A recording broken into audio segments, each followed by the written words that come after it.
Columbia, I've seen your mountains high, seen your pretty rainbows and your blue crystal skies, watched your winding rivers as they flow around the bend. To me you're not a stranger, you'll always be a friend. Coming to you from the West Coast, this is Politicos. Today is November 1st, 2018, and this is episode 110. Politicos is the BC Politics podcast. If you haven't already, make sure to subscribe and leave a review wherever you found us. Follow us on Facebook and Twitter, where we're at PoliticosPod, and support the show at patreon.com/politicos. I'm Scott Glenboom. And I'm Ian Bushfield. As always, the music you're hearing is Beautiful British Columbia by Serge Plotnikov. On today's show, we're going to be talking about by-elections, electoral reform, and carbon taxes. Politicos is in partnership with BC Today, British Columbia's daily newsletter dedicated exclusively to BC politics. Sign up for a free trial to have unique coverage of the BC legislature delivered to your inbox every morning. Listeners to Politicos enter the offer code CITIZEN for access to a special rate. For your free 2-week trial of the newsletter, go to britishcolumbiatoday.ca. Thursday is going to be a big day for us next week. On the afternoon, I'm going to be at Vancouver Podfest talking politics and podcasting with Charlie Demers and Alex DeBoers from CITR, and I don't know how that's going to go, but it'll be an hour at Vancouver Public Library. It's free, so come by and say hi. And you can find out all about that in the show notes or at vanpodfest.ca. And we've also just confirmed that we will have a special pub night next Thursday. This is a little bit spontaneous because BC NDP and Liberals just got their shit together with the media and announced this great proportional representation debate between John Horgan and Andrew Wilkinson. That'll be happening on 7 p.m. on Thursday, November 8th. So we booked out the Drive Coffee Bar on Commercial Drive. Address will be in the show notes. We'll open the doors at 6 p.m. You'll be able to get a beer. It's a licensed facility. You'll be able to get a sandwich. If you spend enough, we won't owe them money. Hint, hint. And we'll stick around there till 8:30, and if we want to keep chatting, we'll figure something out and go somewhere else. But we hope to see you there. And if anyone has any technical issues with the podcast, we had an email about someone who wasn't getting new episodes. We did move the podcast to a new host a few weeks ago. It shouldn't have changed any feeds, but if you're not getting the new episodes, email me and let me know what's going on. It might be that you just need to unsubscribe and resubscribe or go to our website and click the subscribe buttons there. These things are all a bit finicky and we do our best to make sure it's as easy as possible. But the good news for us is it's slightly cheaper and slightly faster to get episodes online. So I do appreciate the new site, and our stats look better. It looks like we have 300 or 400 more episode downloads per week than we were on SoundCloud. So yay for Simplecast. And first up, by-election. We were hoping, or at least I was hoping, there would be this by-election in Burnaby South because I'm moving there soon, maybe, hopefully. Well, and you know what? Now you don't have to worry about that because scheduling will probably work out better for you. Yeah, Justin Trudeau this week called the Leeds, Grenville, Thousand Islands, and Rideau Lakes by-election, which we got to get better at naming these ridings at this point. That by-election... It still beats like the 1st district of Ontario. Yeah. Had some flavor to it. It's a mouthful. That by-election will be called December 3rd. You know what? Maybe what it was is maybe he thought this was 4 separate ridings with all the hyphens and ands in there, that he's just like, oh, I thought I called 4 by-elections. Oh, that's only 1? Whoops. No, this is where Conservative Gord Brown passed away and they needed to, or replace him. Fill the seat. And that by-election's been called for December 3rd. So Brown won with 47% of the vote in 2015 and much higher than that before that. The Liberals came up to 40% last year, or in 2015. The NDP was doing better before that in the big 2011 election, but this looks like a pretty safe Conservative seat, if even in the Liberal wave it was still blue. Or maybe it was just a Gord Brown seat. It's probably a fairly safe bet that it'll be a Conservative hold. But the thing people were looking for is, it's not just Burnaby South. There's also Outremont, where Tom Mulcair disappeared, and York Simcoe, where Peter Van Loan resigned from. York Simcoe is a very Conservative seat. It was over 50% in the last election. Outremont was becoming an NDP safe seat, but that was probably because of the strength of Tom Mulcair in that riding. It's probably in play. Leaders tend to hold their seats. It's hard to read into that more than it. And you have Burnaby South, where Kennedy Stewart resigned. And Justin Trudeau, when asked why he didn't call that by-election or these others, said some weird quip about Kennedy not, or holding on to his seat for the summer, which, yeah, let's criticize him for that. But someone else politicking isn't a good excuse for you to politic. Yeah, the whole thing, everyone's playing politics on this. The NDP played politics by holding on to the seat after it was for months after the person in the seat and said they were going to step down. So it's hard to really get the sense that they're outraged that the people of Burnaby South don't have representation in Ottawa is really legit. Because let's face it, Kennedy Stewart was spending most of his time campaigning here, not representing the constituents. So it's, yeah, that doesn't make it great that the Liberals are playing politics on this, but it's a by-election. People play politics with when it gets called, and it's such a minor thing that's hard to get worked up about. There is a little bit of a norm of calling all the by-elections that are on the docket at once, probably even just to save Elections Canada from having to run multiple elections, because I imagine it's easier to run 4 by-elections at once than 4 separate ones. Yeah, but there's also plenty of times where they've had multiple by-elections coming up and haven't called them at the same time. So it's hard to say. The one party that's actually, the moral high ground here this time is the Conservatives, who they joined with the NDP and I believe the Greens as well, and probably even Maxime Bernier, because why not? He's got a party. I don't know if Aaron Weir counts as a party. Has he filed the paperwork to the Elections Canada? Maxime Bernier has filed the paperwork to create the People's Party. Yeah, I don't think Aaron Weir plans to run as the CCF, but we'll see. Anyway, all the major parties, except the Liberals, co-signed this letter to Justin Trudeau asking him to call these by-elections, and, why won't you pick a date? We'll probably get our Burnaby South by-election in the early new year, because it's one that's just close enough or just far enough that it'll be really hard to justify saying that that'll have to have a 8-month election. Yeah, they're not stretching this one out until the next general election. But, it wouldn't surprise me if they do stretch out as long as they can, because, Jagmeet Singh not being in the House is doing the NDP no favors. Is Trudeau that worried, though, that him in the House will do much more? Probably not. Trudeau is fairly likely to get re-elected, but, why give the opponent anything, I guess? Well, let's cross the Salish Sea to where there's possibly going to be another federal by-election, but it's really unclear because no one is answering questions well. So Leonard Krogh won as mayor of Nanaimo, and what he said he would do, but he hasn't done yet, as far as I can tell, is resign his seat as MLA, thus putting the numbers a bit more complicated in the legislature. It's possible he'll resign coincidental with taking the mayor's chair on November 5th when he gets sworn in. I think that's when it happens in most cities across the province. I can't imagine it's much later. And it's not unprecedented that we've had MLAs also be elected to city councils or as mayors in the past. It's not a great look, I don't think. Granted, maybe being the mayor of Yale isn't that demanding of a job and you could balance it with being an MLA, but still, if you're coming to Victoria and it's a bit divided loyalties situation. Yeah. So Krogh is still technically MLA and mayor-elect of Nanaimo, but let's give him the benefit of the doubt and assume he keeps his word and resigns, because someone else has already put their name forward, and that is Sheila Malcolmson, the current Member of Parliament for Nanaimo, Ladysmith, and the NDP. It's kind of a musical chairs for the NDP in Nanaimo right now. They're opened one up in the mayors and just shifting around.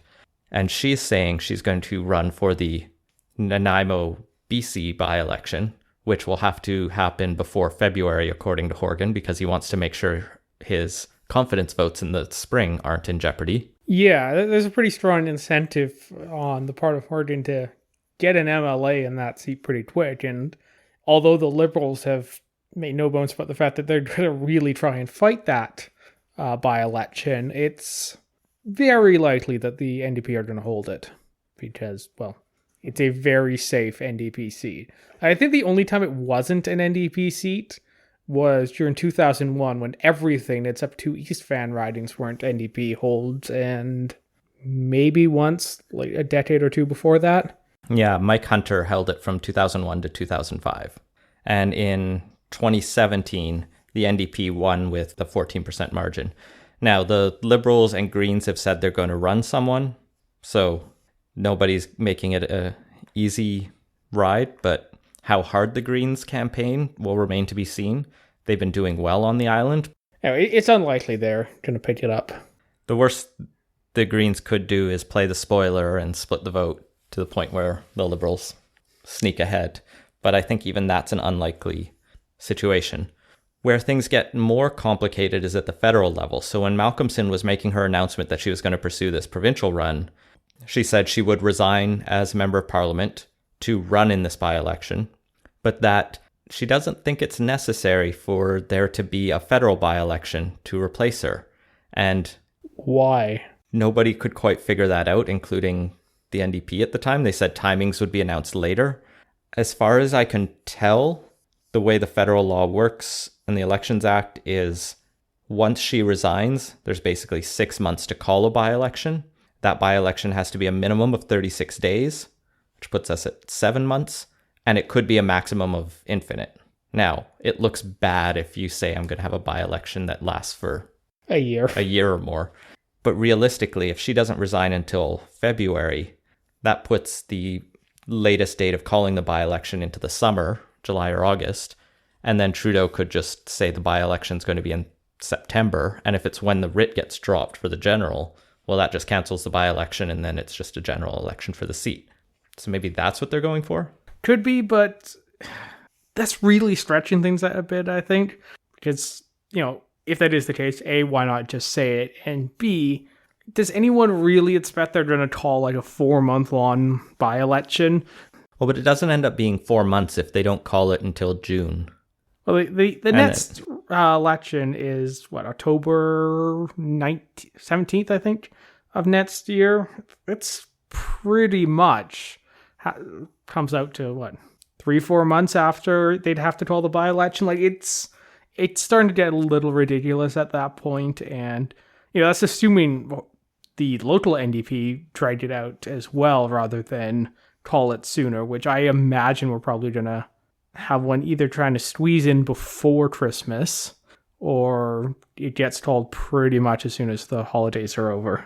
Again, with the politicking, I mean, half the reason Sheila Malcolmson can't say for sure is because ultimately it's Justin Trudeau's call when to call the federal by-election.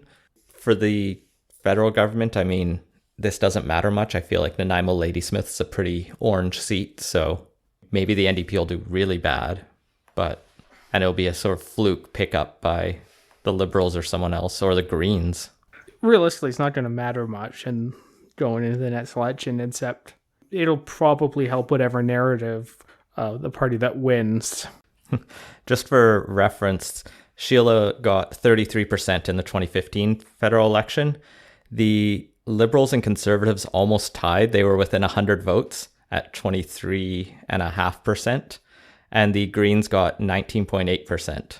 So it's almost a three-way tie for second. And then the Marxist-Leninist got 126 votes out of 71,000. So good job, Jack East. I don't think this is your time either. I don't think it's ever going to be the Marxist-Leninist time. So that runs us through most of the by-elections that are going on. The one other thing that could come up, it won't, but we could theoretically have by-elections if any of the 3 apparent recall campaigns that are running are successful. The rule with BC's recall system is, I think it's like 18 months after the provincial election. Yeah, you have to deal with your MLA. Yeah, which means as of November 9th, recall elections can officially kick off. And that's when you can start collecting signatures. You need to get the signature of 40% of the eligible voters in a riding to trigger a recall. It's a high threshold. Yeah. In that it's never actually been done. It's looked like it was going to happen once, and then the guy resigned. But getting that number of signatures, to put it in perspective, that's roughly how many people turn out to vote. Like maybe you'll get 60. It's a little bit less, higher, but if you only get 60% of the people to turn out to vote, like a local election level turnout. Yeah, it's very difficult. Nevertheless, the BC NDP, wanting to make sure recall campaigns are subject to the same rough rules as provincial elections and now local elections, David Eby introduced a bill to ban corporate union donations from funding recall initiatives, which seems reasonable. I don't know why they wouldn't have done it earlier. And maybe doing it earlier would have been a better idea. Yes, or doing it later. Regardless, this is a really bad time for them to do it because one of those 3 recall campaigns is targeting David Eby. So there's a natural question of, is this a conflict of interest, which the Liberals have jumped on and put forward a complaint to the Conflict of Interest Commissioner that David Eby shouldn't be in charge of changing the rules around a potential recall campaign for him. I still feel this is a bit rich. It hasn't technically started yet. Yeah, but it's... everyone knows it's happening. There's an active organization. There's a very formal process to the recall system. And if his bill doesn't touch the pre-recall period, which I don't think it can. I feel like that's one of those things where it may be technically legal, but it's still kind of not kosher. It's not a great spot. And the thing about recall campaigns is they're basically never successful. He could just wait it out, let the recall campaign inevitably fail, and then put this in place. It's not really going to affect anything. Literally all the downside of waiting is that a bunch of rich people waste money trying to get David Eby recalled, and it's not successful. But what's the BC Liberals' end game here? Do they want to defeat this legislation? Because if their complaint is successful and he has to withdraw from or recuse himself, it puts the question up whether or not the coalition, not a coalition, have enough votes to bring this through. Are the Liberals so we think there should be corporate and union donations and unlimited donations to recall campaigns? I have no idea how they're going to vote on this one, especially because one of their MLAs is targeted too, that being Rich Coleman. So who knows how they're going to vote on this one? Well, then Rich Coleman would also have to recuse himself, and then suddenly also the speaker as well, so it gets complicated because the third is Daryl Plecas. And I do want to talk about the Recall Daryl Plecas campaign because I did go and check the Facebook page, which was linked to from, I think, the CBC piece I found. As I was clicking the link and seeing it was Facebook, I was like, oh, is this going to have 10 people? And it did. It had 10 likes. So no one go like the Recall Daryl Plecas page because it having 10 likes delights me. Anyway, the point is, I think that this is really just an own goal on the part of the NDP because they didn't have to do this. Yeah, it's good to kind of check it off, and it's a fine piece of legislation, but just don't do it 8 days before the person introducing the legislation might be facing a recall campaign. I mean, if they get it through, it's no issue. Although the Liberals have been holding the legislature up with a lot of delay tactics around the second electoral referendum bill.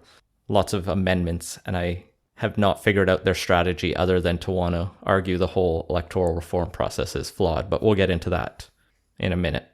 Overall, I think this recall bill isn't going to register much outside the legislature, and I really have a hard time seeing the Conflict of Interest Commissioner ruling that he's doing anything formally across the line.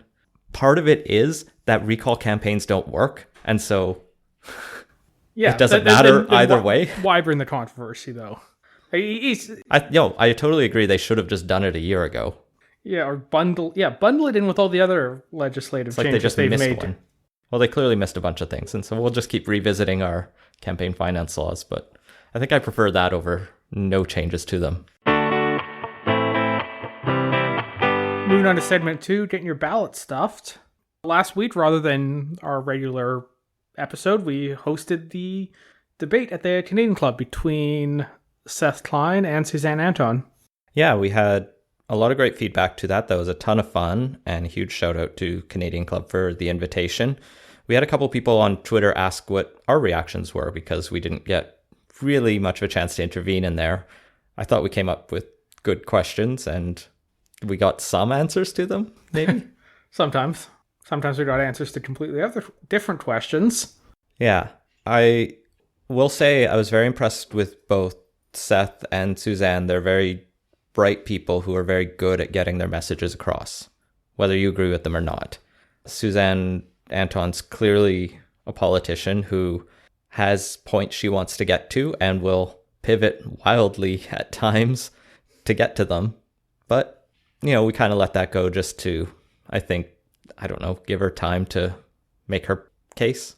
I did appreciate, though, that Seth stayed a little bit more on the questions we were asking. The one question that really annoyed me the most is I asked this question about BC used to have dual member ridings, and they were elected like 2 votes, first 2 past the post. But the point being that we have tried different systems. We've even had a ranked ballot system in BC, and that's how the Socreds got in.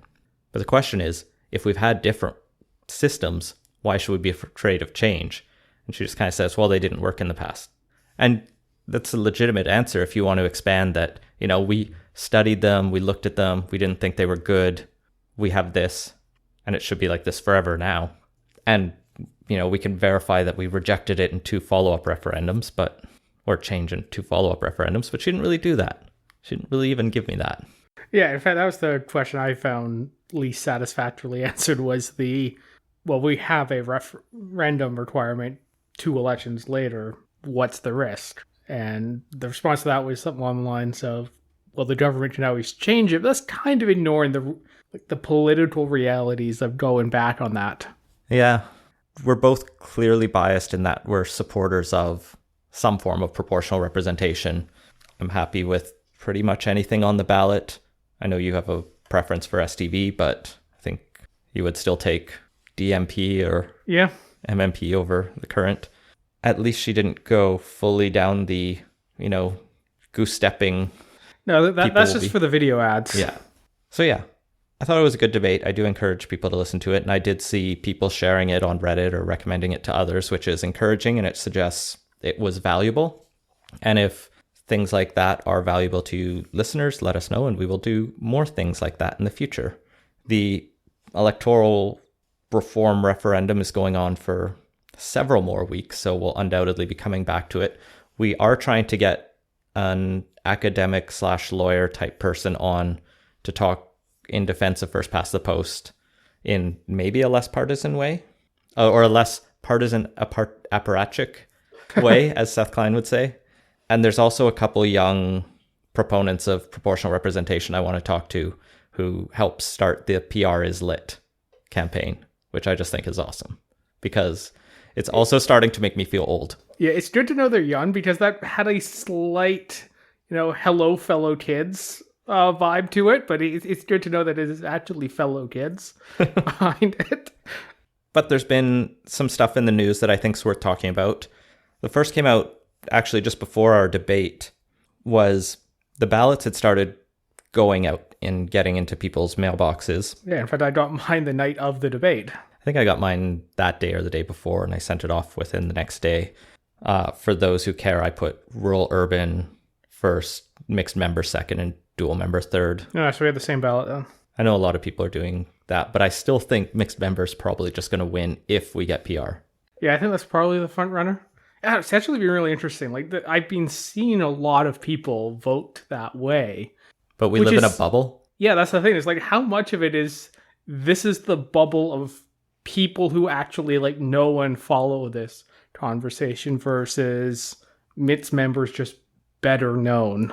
Well, the other thing that seems to be happening a lot is people just throwing their ballots into the recycling bin, or at least people taking pictures of ballots that are being discarded or otherwise lost. And I've seen this on Twitter a few times, but most controversially was a post by Judalyn Tiabji, sorry for mispronouncing that, former BC Liberal MLA who is in the Majority of BC Facebook group, and dedicated listeners will remember our interview with Gillian P. Stead, formerly from the Majority of BC podcast. She's now in England with a new job coming up soon, I believe.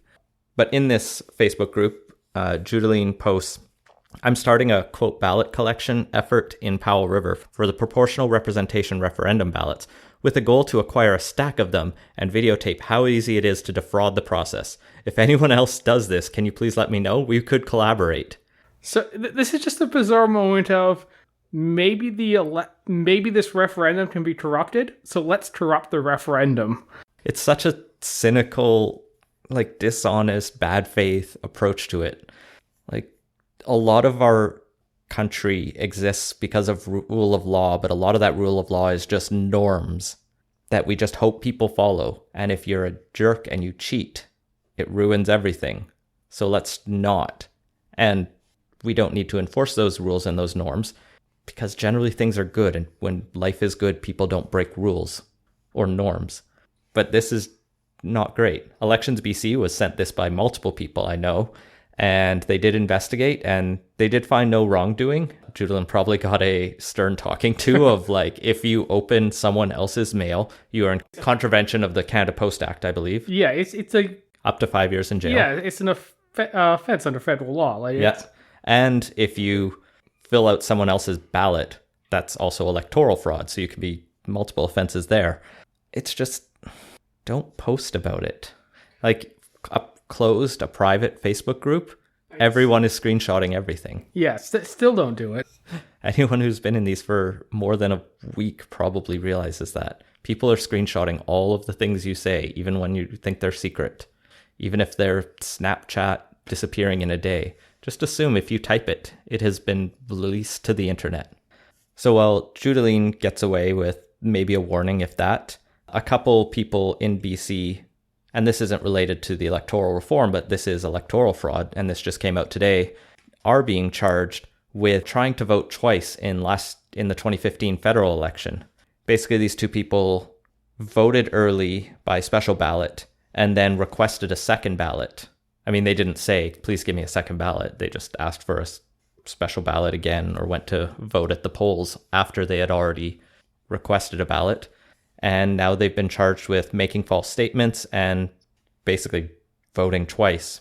One of the people also had a ballot in her possession that she was unauthorized to have, which is confidence inspiring. The reassuring part here is this is a super rare case, as in I can't recall hearing another one in Canada. Yeah, the CBC article mentions like the last couple, and there was like two people charged the previous election, and most famously there was Pierre Poutine, who like was doing the robocalls. Yeah, he was the one who did the and there was a staffer who like stole a ballot box, a box of ballots or something in 2011. There was some dodgy stuff from the 2011 Conservative campaign, but like there's 1 to 2 charges that come out of every election. It seems like we don't have widespread voter fraud. That's not to say there's none, but when you have 10 million people cast a ballot, there's probably going to be a couple people who cheat. And hopefully it's not in a riding where there's a tie, like happened in Peachland. Did you see that? Yeah, where they had to draw names from a hat or a box or something. Yeah, it was a dead tie in Peachland. Something like 840 votes for the two leading candidates. And then the incumbent won by getting their name pulled out of a box. At least they were both cool about it. Let's come back to the PR referendum. The big news, as we mentioned off the lead, is that there is going to be a leaders debate or a debate between Horgan and Wilkinson on November 8th. I guess John picked a date. Turns out if you're the leader of the opposition and are annoying enough, you can occasionally get your way, I guess. I really feel like this was just the networks not figuring it out fast enough. Yeah, it should be. The whole pick a date thing just was annoying and weird. So I'm glad that's behind us. Yeah. The debate's going to be just 30 minutes, which feels pretty short considering our debate was like just over an hour, cut a little bit down for the podcast, and probably could have gone longer to let more statements that aren't questions in. But people who aren't going to be at that debate are Andrew Weaver, and I think he's okay with that. But someone who's not okay are the BC Conservatives, who are on Twitter tweeting at us and I guess releasing a press release saying they should be at this debate. I don't know why. Well, clearly they're starved for media attention. And, I guess they don't have confidence that John Horgan can really sell the province on PR. Because the BC Conservatives are pro-PR, which just goes to show how much of where the parties come down on this is where they think their individual electoral fortunes are. So the Conservatives, to their credit, do actually want it to be a 4-party debate, and they would want Andrew Weaver to be in there. It's pretty hard for them to justify being there without getting the Greens in as well. Yeah, Of course, that then gets into the awkward position where it's a 3-on-1. Well, the Conservatives aren't officially for PR, though. The leader is, though, is it? Like, the leader's made some statements on that effect, So right? the BC Conservatives, I think, don't have a position, but the Conservatives put out a video where the leader says, we don't have a position, but here's a bunch of reasons the Liberals are scaremongering and wrong about everything. So it sounds like they're pro-PR, but they're not. It's not to say they're in favor of the status quo.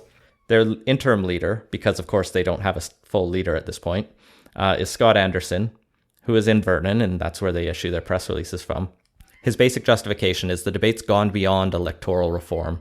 The Liberals are fear-mongering and the NDP are obfuscating, and so a debate between them is just going to be talking points screamed at each other. None of that's wrong. And there is a little bit of me that's like, you know what, the BC Conservative leader would be a little bit of a, wrench in the works. Yeah, admittedly, it would be refreshing to have someone arguing this from the right of center, just because this debate has gone stupidly polarized on what shouldn't be a polarized issue, at least along the left-right lines. That said, I'm also kind of happy that they can make their complaints from the sidelines, and we'll get to it when we talk about the Federal Debate Commission as a quick take. But if you don't have a seat, if you didn't run in a majority of the seats in the last election, and if you can't poll above 5%, I don't know that you get a seat at the table, especially considering the PR systems will all put a 5% cutoff. Even in 2013, where they were doing their best, they didn't even get 5% in the election. So it's hard to really justify giving them a seat at the table. Like, they got 4.78% in 2013, 77,770 votes. Of course, if we didn't have first past the post, they'd probably be a lot higher, which is coincidentally why I'm sure they're backing a change, or not officially backing it, but definitely backing a change. But to see Horgan and Wilkinson debate this, which will be a nice preview of what we'll see going into the next provincial general election, whenever that happens, whether it's 2021 or sooner, come and join us at the Drive Coffee Bar on Thursday, or just churn on CBC Global or CKNW at 7 p.m. And I think it will be live streamed probably on CBC's website, and check it out there. And we'll have our hot takes after on this podcast. And for our third segment, because this is going to be a big episode, we're calling it pollution pricing now. The federal government, it was actually last week, dropped its details for its carbon pricing backing plan, basically the carbon tax. And the big news, which doesn't apply to us here in BC at all because we already have a carbon tax, so we're not covered by this, is it's going to be a carbon pollution pricing scheme, which already drew out, I think it was Maxime Bernier, or was it Andrew Scheer? Both. Both saying that carbon dioxide is not a pollutant. I think that was Bernier. They're doing this really stupid thing where Andrew Scheer says something stupid about carbon taxes, and then Maxime Bernier attacks him for not saying something stupid enough about carbon taxes. So there's the pricing system on one side. That's a fuel charge and what's called an output-based pricing system for an emission-intensive industry. So basically it's a gas tax and a surcharge on industry that doesn't use enough gas to tax through that. But on the other side, the federal government is going to take the money from provinces where it collects that and just send it right back to consumers as checks. Just politically fairly smart. Like, the revenue neutral carbon tax thing is, the ideal, you get a bunch of economists to sketch out a plan sort of thing. But it gets really complicated when you are only doing it in 4 provinces from the federal level, and it's also not politically as not convenient as people getting checked, which people really like for some reason. I do. And I think that's the biggest criticism of this. When you go through the Prime Minister's announcement, it links to basically 13 different pages that are what will the carbon pricing scheme look like in your province or territory. And then it basically writes up, well, here in BC, you already have a carbon tax. It's pretty good. It passed our approval process. Don't worry, nothing will change for you. In Alberta, they have one. It looks like it's working out. If it falls apart, I guess they'll change it. In Saskatchewan, well, Saskatchewan introduced a carbon plan, but it was a somewhat, what was it? It was a intensity reduction strategy, whereas you have to reduce the amount you're polluting per unit of energy you're using or something. So you can, if you keep using more energy, you can pollute more totally. And it was like weird things like that. That seems like a really good way to insert perverse incentives into it. Anyway, point being, the federal government looked at it and went, all right, you did a little, you get like a C minus, but we need to get you up to like a B plus at least. So we're going to take like the difference. And it does that across the country. So each province has a slightly different carbon scheme, which is literally what Justin Trudeau promised in the election. He said, I'm going to do a province by province scheme. And if you don't have something, we'll create a backstop. And that's what he did. And it's kind of a mess, but maybe it'll work. Other than the fact the check you'll get in Ontario will be different than the check you'll get in Saskatchewan, and we won't get checks. Yeah, in that sense, it's a little complicated, but they went into this thinking they basically had the major provinces on side. Alberta put in something. BC had one for, at that point, 7 years or something at that point. Quebec had bought into the California's cap and trade market or something. They had an arrangement there. Ontario was setting up a cap and trade system. Like, it really seemed like they, might have to strong arm Saskatchewan on this one, and that would be about it. And that has changed with Doug Ford and... I don't know what Legault is doing in Quebec. Yeah, I don't know what he's doing. But, right now, it's looking like this can cover about half the people in Canada, which was not the original plan. So, this is kind of making the best of a changing situation. But they seem to have done as good a job as they can in that. Yeah, and there are some good exemptions in here for people who live in remote communities or aviation fuel for the territories. So if you need a diesel generator to keep your town running, essentially, or your house, you won't have to pay the carbon fee on that because it doesn't make sense. You don't have a better option. You might be able to use solar in the north for a part of the year, but it won't be very efficient and it won't work well in the long winter. So diesel is a very valuable thing. So trying to incentivize people to something they can't get doesn't make any sense. And then there's also some, of course, agricultural and fishing exemptions based on sort of trying to ease the burden on cash-strapped industries where it can be very difficult to jump to a new technology. So you want a softer incentive. So that all seems fine. Yeah, overall, it seems to have gone well. The rollout, Angus Reid polled and found that in July of this year, 45% of people across the country were supportive of the federal government's carbon plan, and that's actually risen to 54%, so a good 9% jump across the country. And that support actually rose in every province, except Alberta, where it stayed statistically about the same, maybe dropped a percent. Funnily enough, in BC, it went up 7 points, even though it doesn't affect us.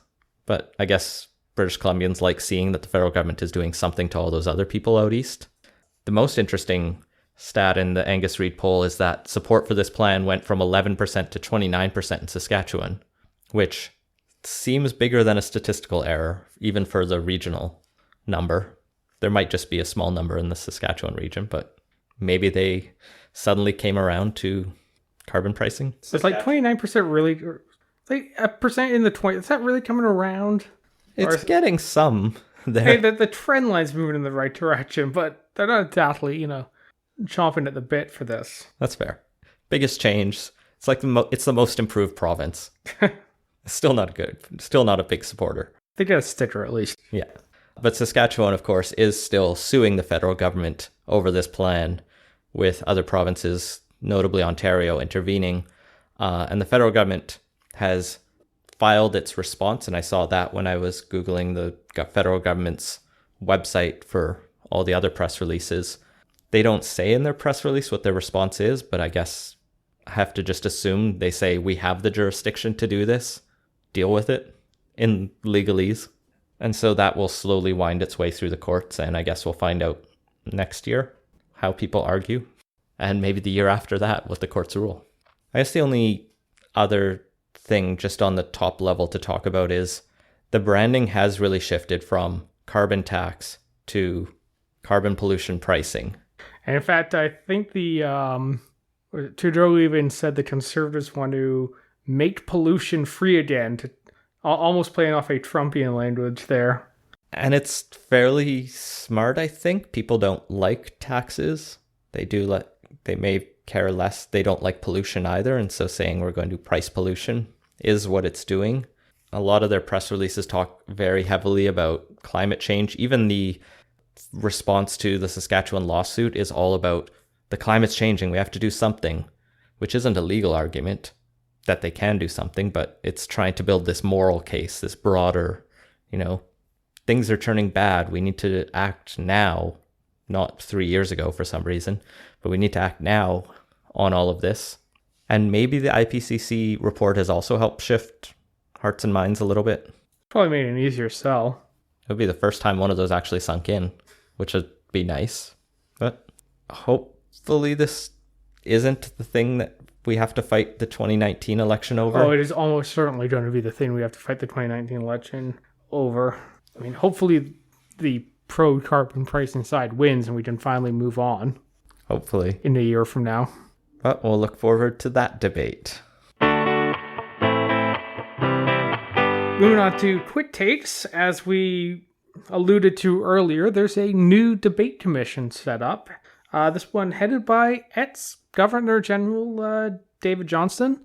And this is going to basically lay out and handle the rules surrounding the debates for the next election between the leaders. At least the main English and French televised debate. There's nothing preventing leaders from getting together and doing more debates. If they bump into each other to, Tim Hortons and Smithers or something want to go at it. Or at the Monk Forum or whatever they end up at. The interesting bit in here is they announce the formal rules of what it will take a party to achieve to get into the debate. And you have to reach 2 of these 3 criteria. The first is you have to have 1 MP elected under that party's banner. That's not clear whether that means you're elected as the People's Party or if you are elected and now you are under that banner. Commas matter. The second, because that matters whether or not Maxime Bernier gets in. Elizabeth May, for example, is elected as a Green. 2, you must intend to run candidates in at least 90% of Canada's 338 ridings, which everyone has said they are planning to do, at least of the Liberals, Conservatives, NDP, Greens, Maxime Bernier's People Party. But the Bloc doesn't plan to, because they stay to Quebec. And finally, your party must have attained at least 4% of the vote in a previous election, or have a, quote, legitimate chance of winning seats based on some criteria, probably polling data and the discretion of the commissioner. Yeah. Just given the incumbency advantage, it would almost seem like the first one at least hints at the third one quite a bit, but we'll see how that actually ends up getting ruled. So in the last federal election, the Bloc Québécois got 4.6% of the national vote, but the Greens actually only got 3.5%.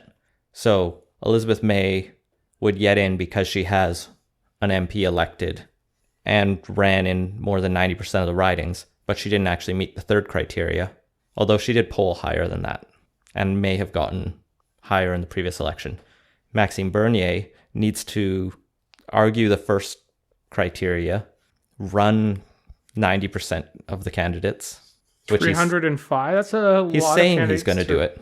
And actually, we're going to be watching the debate. He's going to be in town here trying to set up EDAs and everything. So yeah, he's at least doing some of the legwork, but we'll see if that actually ends up being successful. And it looks like the Bloc will still get in because they meet criteria 1 and 3. Other than that, there probably won't be any parties in there. So I guess it's good to have clear rules as opposed to the ongoing inter-party arguments in the middle of an election campaign that are just kind of annoying and tiring. Yeah. And yeah, the structure of this seems fine. There was some concerns when the Liberals first announced this, that it was going to be a little partisan, but, having the former Governor General do it in a pretty hands-off way seems pretty good. Yeah. So we'll see how much fun debates will be in 2015. The Boys in Short Pants actually have a longer discussion of this in their latest episode, so I'll recommend that. But while we're talking about governors general and past ones, we have to talk about this story from, I think it was National Post originally, and now CBC as well, and others have covered it, about how much retired governors general are costing Canadian taxpayers. And it came out that since Adrienne Clarkson left her office over a decade ago, she has racked up $1 million in bills for, quote, office expenses. Because apparently one of the perks of being Governor General is when you retire, you can just keep charging generic office expenses for life. And so I don't know how much paper and pens she's racked up. Yeah, and this is only got attention because the past year she charged over $100,000, which puts it into its own line item under the federal budgeting rules. It literally just says Adrienne Clarkson. If you had to pay her out $20,000. So some enterprising journalist at the Post obviously saw that and ran with it. Well, and this is on top of the $140,000 a year annual pension that governors general get when they're retired, because they get paid $280-some thousand when they're in office, and they get a 50% pension. And fine, the pension's probably a bit high, but I could probably be fine with that. But the covering office expenses indefinitely just seems unnecessary. And I mean, I'm a fairly big critic of the office entirely. As it turns out, when the Governor General is sick and can't do their duties, the Chief Justice of the Supreme Court just steps in and can do it. Beverly McLaughlin actually did it when Clarkson was in for heart surgery. You have the Supreme Court, they have a bunch of stuff to do. They have cases to rule on and everything. We don't need the Chief Justice to have to take a recess from the court to go greet a diplomat or sign a bill or anything. They're two separate jobs. It's fine to have in emergencies, we'll have the Chief Justice sign something into law. But they should be separate offices. Have the Prime Minister greet the diplomats and have the Chief Justice sign the bills. I'm not too bothered, but at the very least, there's going to be a bit more auditing, and Trudeau's promised a review of these expenses, because this looks really bad for a government. And it came out in the National Post opinion piece from John Iveson, the Queen is more accountable for her expenses than the Governor General of Canada, than a retired Governor General. And when you think of the British monarchy, technically the Canadian monarchy, you don't think well-managed, public, transparent finances. You think people who live in a palace overseas who don't know what money is. Or sure they know what money is. Well, it's the thing. Their on all of it. Abolish it all. So, moving to a different agency under criticism, Conservatives in this past week have been calling out Statistics Canada for mass collecting people's financial information. It turns out Stats Canada has some deal with ATMs where they randomly picked up 500,000 people's banking information, which they then anonymize and randomize and just do studies to see, how much money people have, what they're doing with it. You can do all kinds of interesting research when you have a whole bunch of non-consensually obtained data. But this includes everything from bill payments to cash withdrawals at ATMs, credit card payments, and even account balances, which seems rather invasive. And so credit, honestly, to the Conservatives who are raising hell about this, because that seems not cool. Stats Canada claims it has the authority under the Privacy Act to do this, and it's totally legit. And Stats Canada does tend to get a little bit of extra leeway because it does collect a lot of private information, but generally through things like the census or surveys, not tapping ATMs and finding out what everyone spent. Trudeau tried to defend it as well, but I think a former Ontario Privacy Commissioner called for some better transparency here. That seems like a pretty fair ask. Yeah. Yeah, I get why Stats Canada wants it, but yeah, the whole thing does seem a little sketchy. Especially if, there wasn't a checkbox or anything people marked for that or something. Yeah, it's just in the ULA, the terms of service. that no one reads. The risk and worry here is that they're doing about 500,000 a year, so they'll have millions of people's banking information on file. And what we've learned, if anything, in the last couple of years about data privacy is that it's never guaranteed. There's always leaks and breaches, and that's a lot of people's banking information to be putting in one box. And Stats Canada's never had a data breach, and I hope they never do. But the first rule of data privacy is don't collect what you don't need. And maybe they don't need it. I don't know. I mean, the Conservatives are also the party that destroyed the long-form census. That really seems like a lot of whataboutism, though. Like, it's that was Trudeau's response, and it really fell flat. Yeah. Mainly because the long-form census felt more useful and we could understand what it was for. Also, like, if you're being critiqued for being too invasive, pointed to something that was arguably done to reduce the invasiveness. I mean, we could argue that, like, it had a bunch of negative consequences, and, like, that's a completely fair argument, but, like, it doesn't follow that, well, those guys over there did something to reduce invasiveness, so we're good to increase invasive. Like, it just doesn't follow. It's a bad talking point. Yeah.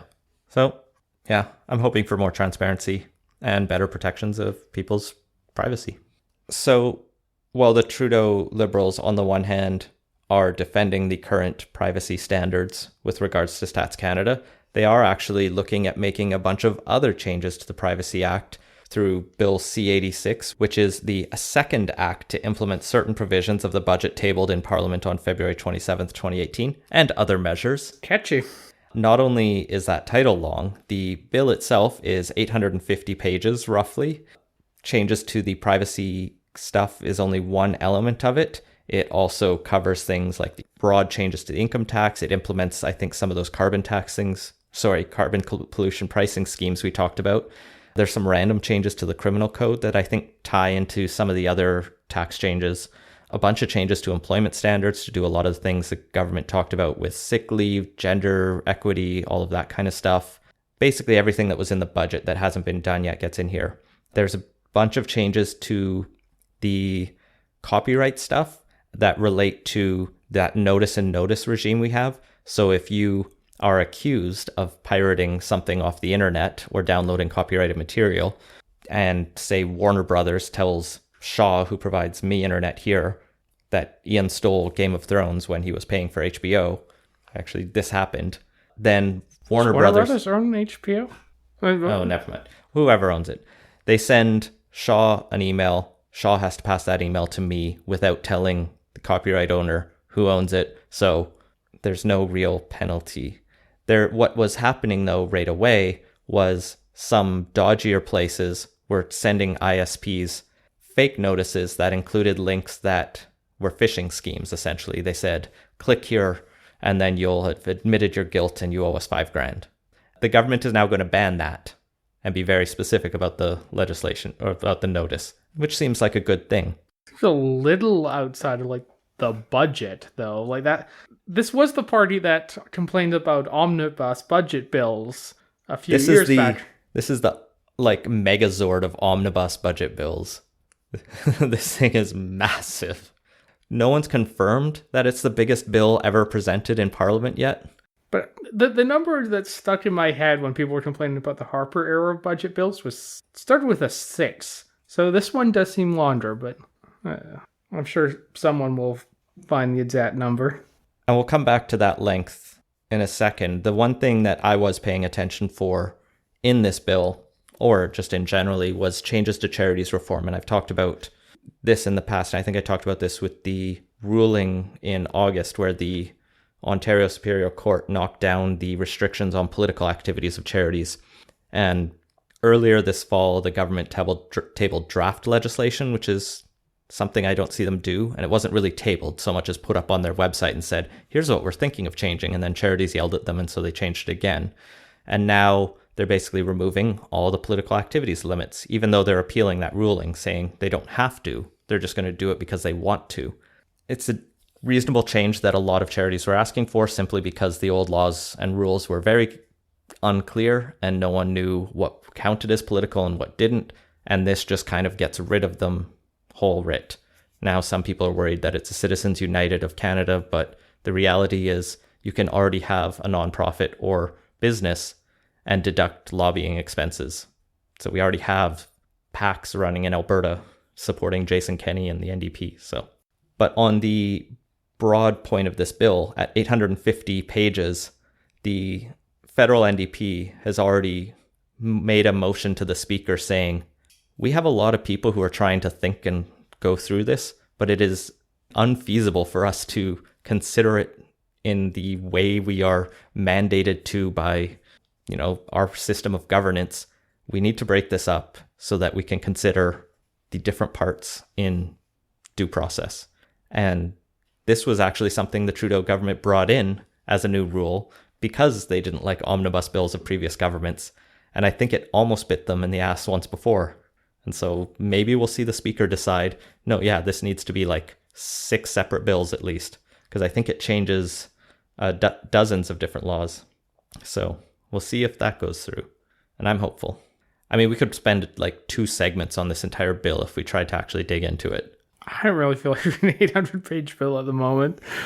Even the summaries are hard to follow because just different things find different elements of it. Like there's also changes to First Nations land management regimes we didn't.